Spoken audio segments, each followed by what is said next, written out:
Criminal voting rights. Should convicted felons have the right to vote? The issue. Felon disenfranchisement refers to the practice of barring individuals who have been convicted of felony crimes from voting in public elections.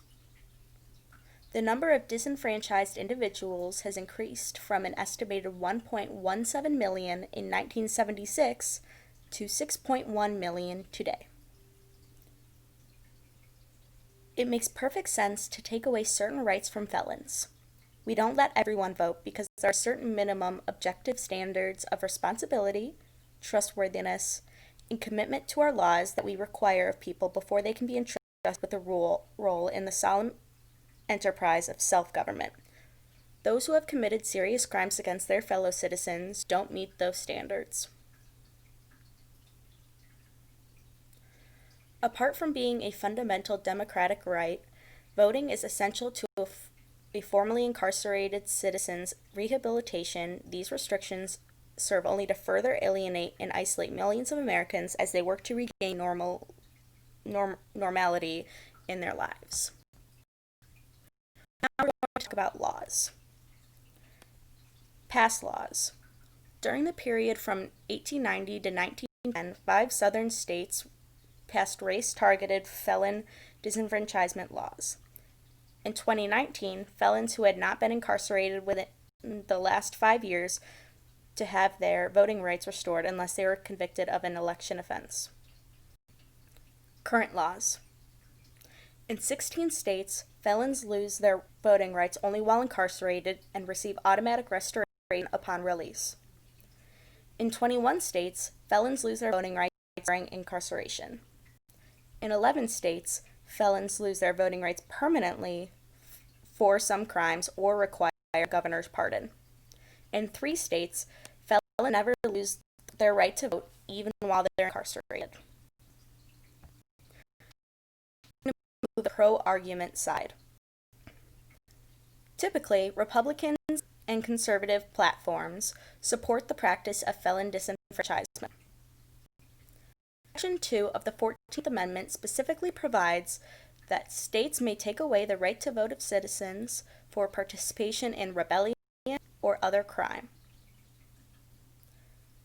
Another name for felon disenfranchisement is civil death. This civil death dates back to as early as the time of ancient Greece and ancient Rome. However, voting rights were only given to the elite in the first place. A majority of Americans are opposed to the idea of being able to vote, of prisoners being able to vote in national elections. Source, The Hill, surveyed 1,002 registered voters in April of 2020. As you can see in the chart, 69% of those surveyed felt time should not be able to vote in national elections, as you can see in the first blue bar. Regarding those with terrorist charges, 89% said that those individuals should also not be able to vote in national elections.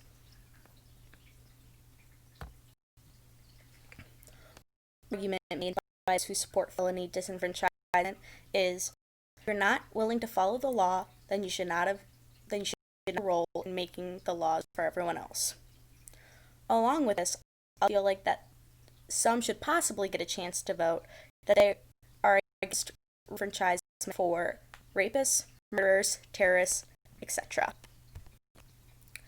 Now we will move on to the con arguments. Should we even trust a felon's judgment after the crimes that they've done? Why trust their judgment if they cannot even follow the laws? Florida Department of Corrections database of roughly 418,000 inmates released since 1997. More than twice as many have been registered as Democrats than Republicans. In 7 other countries with sizable black populations, felons make up for at least 1 in every 15 voters. It makes sense to take away certain rights from felons, at least until they have served their sentences in full and they have turned over a new leaf by going some period of time without committing a crime. Trustworthiness, responsibility, trustworthiness, and commitment to laws. Meeting standard references.